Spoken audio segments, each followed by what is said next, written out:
بالکل بیچوں بیچ میں اس کی ناف ہوتی ہے، ناف.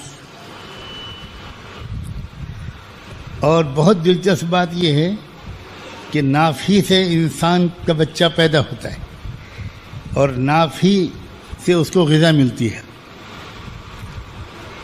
اور ناف ایک ایسی چیز ہے کہ انسان کی موت کے بعد بھی ناف کے اندر روح باقی رہتی ہے. بہت پراسرار چیز ہے، بہت پراسرار چیز ہے.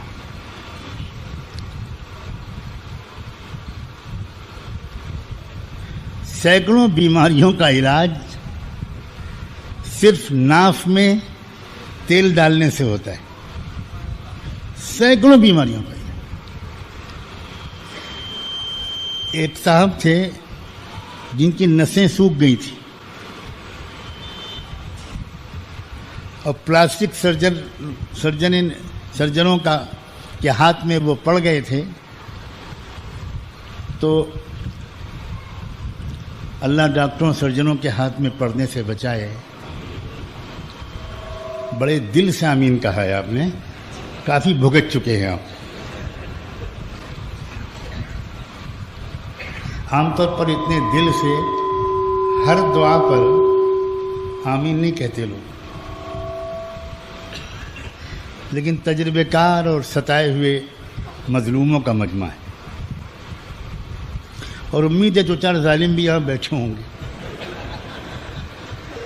اور ہمیں تو حکم ہے کہ ظالم کی بھی مدد کرو.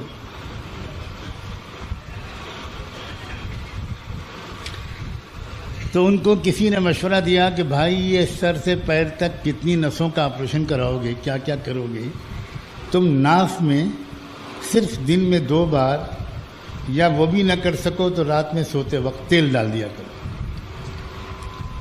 تو پہل تو ذرا زیادہ پڑھے لکھے قابل آدمی تھے، تو بہت مذاق اڑایا انہوں نے کہ نسوں کا معاملہ ہے، ناف میں تیل ڈالو، تو اس سے بہتر یہ ہے کہ آپ کے دماغ میں تیل ڈالو.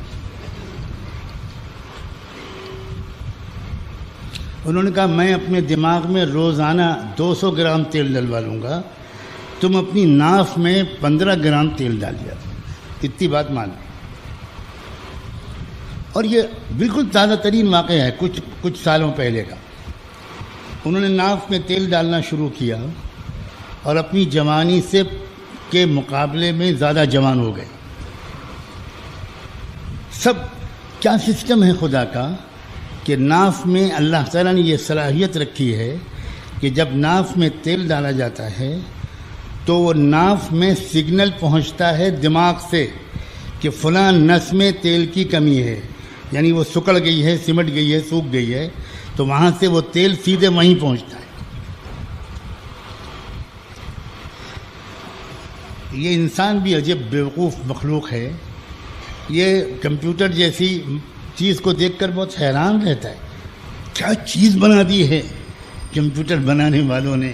ارے خدا کے بندو، تم خود سر سے پیر تک 10 ارب کمپیوٹروں سے زیادہ پیچیدہ ہو. انسان کیا ہے؟ لقد خلقنا الانسان فی احسن تقویم.